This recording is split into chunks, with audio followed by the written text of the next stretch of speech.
अच्छी तरह सुनिए, धमाका है ये। देश के प्रधानमंत्री ने जो आह्वान किया है कि अपने घरों में तिरंगा लगाना चाहिए, आप उसके साथ हैं, उसके विरोध में हैं? बिल्कुल मैं उसके साथ हूँ। हर आदमी को उस तिरंगे का सम्मान करना चाहिए और अपने घर पर लगाना चाहिए। जी, आप में से कोई, आप में युवा पीढ़ी से मैं जरूर जानना चाहता हूं, तिरंगे के ऊपर आपकी भावना क्या है? जो देश के प्रधानमंत्री ने आह्वान किया है वो बड़ा आह्वान है कि 13 से 15 के बीच में आप तिरंगा लगाइए अपने घर के अंदर। आप उस पर क्या कहना चाहते हैं? अपना हाथ खड़ा करें, अपनी बात रखें। जी बोलिए सर। खड़े होके बोलिए। सर, तिरंगा जो है हमारे देश का गर्व है, हमारा गौरवशाली इतिहास रहा है। लेकिन कांग्रेस का एक चरित्र बन गया है कि हर चीज़ में विरोध करें। बीजेपी बोलेगी कि सांस नहीं लेना तो हम सांस नहीं लेंगे, पानी नहीं पीना तो वो भी बेदिक्कत है। और जहां तक तिरंगे पे भी आज विरोध करी, तो जो इनका जो ये नीति बन गया हर चीज पे विरोध करना है, ये देश को गुमराह करने का। ये एक अच्छा पॉइंट है आपका, और इस सवाल को मैं आप दो चार ही पॉलिटिकल पार्टी से जानना चाहता हूं इसका जवाब। ऐसा क्यों मैसेज जा रहा है सोसाइटी के अंदर कि हर चीज का विरोध होता है, अब तिरंगे का विरोध क्यों हो रहा है? इसका जवाब क्या है? अगर आप इस पर कुछ कहना चाहे राजकुमार भाटी। एक मतलब प्रधानमंत्री ने, वो देश के भी प्रधानमंत्री, देश के प्रधानमंत्री है, आह्वान कर रहे हैं कि तिरंगा लगाइए अपने घर में, उसका विरोध क्यों?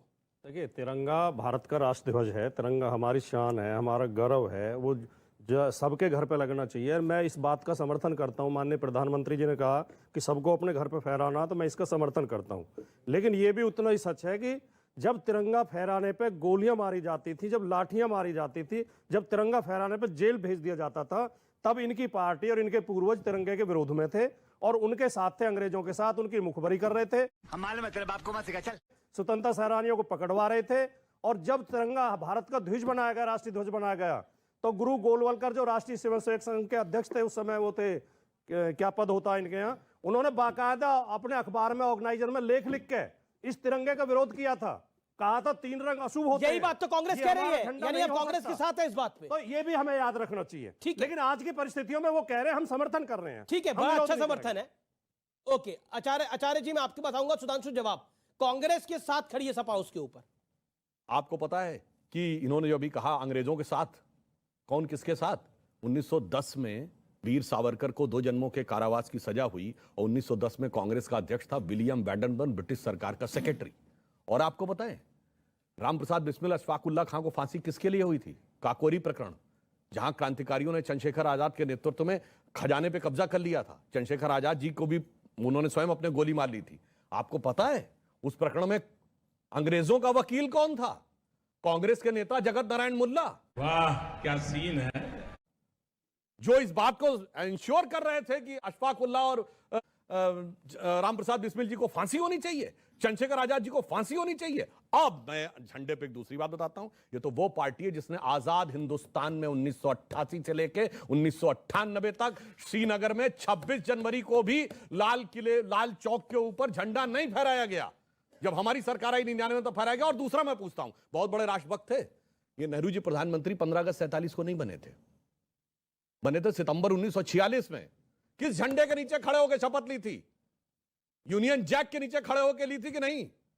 आज जब कोई शपथ लेता है तो कहता है विधि द्वारा स्थापित भारत के संविधान के प्रति सच्ची श्रद्धा रखूंगा। राष्ट्रपति शपथ दिलाता है। उस समय लॉर्ड माउंटबेटन ने किसके प्रति निष्ठा की शपथ दिलाई थी? ब्रिटिश क्राउन के प्रति निष्ठा की शपथ। जवाब पूरी बात। 1937 provincial assembly, 1941 provincial assembly, 1946 provincial assembly, 3 बार राज्यों की सरकारों ने यूनियन जैक के नीचे शपथ ली। जिन्होंने ब्रिटिश क्राउन के प्रति निष्ठा की शपथ ली वो आज आकर भाषण देते हैं। यह फैक्ट भी जनता को पता होना चाहिए। आप लेक्चर दे रहे हैं, 52 साल तक नहीं करा। वो कहते हैं आपने ब्रिटिश क्राउन की शपथ लेकर प्रधानमंत्री बनवाया पंडित नेहरू को।